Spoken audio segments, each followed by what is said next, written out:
আমি আমার ঈদের শপিংটা তোমাদের সাথে শেয়ার করব। সবচেয়ে বেশি সুন্দর আমার যেটা লেগেছে এই যে ওড়নাটা, আর আমি কিনেছি হচ্ছে দুজোড়া জুতো। তো আজকে ফাইনালি আমি আমার ঈদের শপিংটা তোমাদের সাথে শেয়ার করব। ঈদের তো আর মাত্র কয়দিন বাকি, এই মাত্র আমি ভিডিওটা করছি, কারণ এর আগে আমি দিতে পারিনি, কারণ তখন আমার শপিং হয়নি। তোমরা অনেকে কমেন্টে বলছো যে দিদি তুমি শপিং করলে কিনা, তো আমি করিনি, সেই জন্য আমার ভিডিও দেওয়া হয়নি।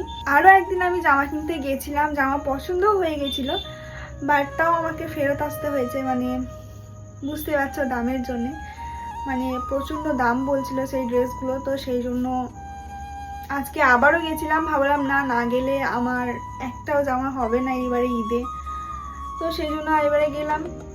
তো চলো ভাবলাম আজকে যখন কেনা হয়ে গেছে আর দেরি করব না, আজকে তোমাদের সঙ্গে আমি শেয়ার করি যে আমি কি ড্রেস নিলাম, আর তার সঙ্গে জুতো নিয়েছি।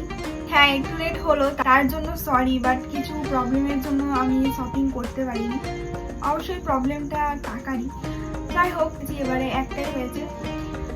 তো চলো সেটাই তোমাদের সাথে শেয়ার করি যে আমি কি কিনলাম। প্যাকেটগুলো আগেই খুলে রেখেছি, কারণ ভিডিওর মধ্যে খুললে আওয়াজ হবে, সেই জন্য। ফার্স্ট আমি দেখাবো যে আমি একটা শাড়ি নিয়েছি, যেটা হচ্ছে এই দেখো, এই শাড়িটা আমি কিনেছি ঈদেতে পরার জন্য কিনেছি। তবে ঈদেতে আমি ভাবছি পরবো না, এমনি কোনো বিয়ে বাড়ি আরে হলে তখন পরা হবে। আর তার সাথে সাথে এটা আমার মায়েরও পরা হবে। এই যে ভীষণ সুন্দর কালারটা, কাকিরা বলছিল নাকি এটাকে কেরোসিন কালার বলে, তো যে কালারই হোক না কেন ভীষণ সুন্দর। এরপর এটা হচ্ছে আমার মায়ের শাড়ি, এটা আমারও বলতে পারো মায়েরও বলতে পারো, এটা মায়েরও পরা হবে আমারও হবে। আর তাছাড়াও এটা আমি মাকে দিয়েছি। আমি যে ড্রেসটা কিনেছি সেটা আমি তোমাদেরকে শেষে দেখাবো। তার শাড়িটা তো দেখলে বাজারে জিনিসের এত দাম, মানে আমাদের ধরা ছোঁয়ার না, মানে আমাদের নাগালের বাইরে, তো সেই জন্যই সেরকম কিছু কেনা হয়নি। তাও আমি একটা ড্রেস কিনেছি, আমার কেনার মন ছিল না, তা আমার আব্বা বলছে যা নিগা, কারণ আমি মন খারাপ করে থাকবো, সেই জন্য আব্বা বললো যে যা। আজকে আমার একটা বান্ধবী গেছিল কিনতে, তো আমি টিউশন গেছিলাম, তো সেখান থেকেই ওর সাথে একেবারে বর্ধমানেই কিনেছি। তো যাই হোক সেই ড্রেসটা আমি তোমাদেরকে শেষে দেখাবো, তার আগে তো শাড়ি দুটো দেখলে। আর এটা হচ্ছে একটা নাইটি, এই নাইটিটা নিয়েছি, মা পরবে আমারও পরা হবে। তারপর হচ্ছে যে এই কর্ড সেটটা আমি নিয়েছি, বাট দেখতে হয় না, কারণ এটা আমি অনেকবার পরে নিয়েছি কি করা যাবে।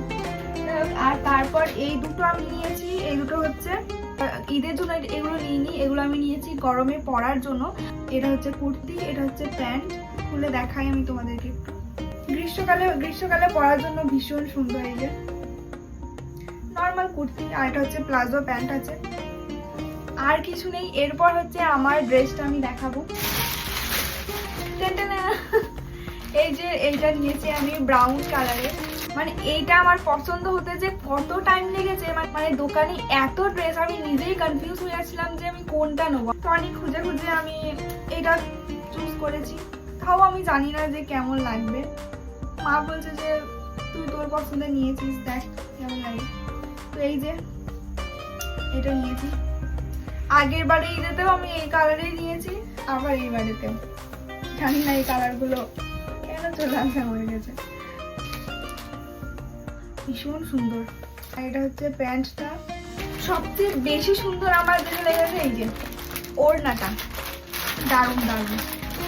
বিশেষ করে আমি এই ওড়নাটার জন্যই নিয়েছি। এটা হচ্ছে ওড়না। আর আমি কিনেছি হচ্ছে দুজোড়া জুতো। ফার্স্ট কিনেছি এই যে এইগুলো, আর হচ্ছে এইগুলো। তো এই ছিল আমার ঈদের শপিং, খুব ছোট মোটো ঈদের শপিং, মধ্যবিত্ত গরিব বাড়ির শপিং যাই বলতে পারো।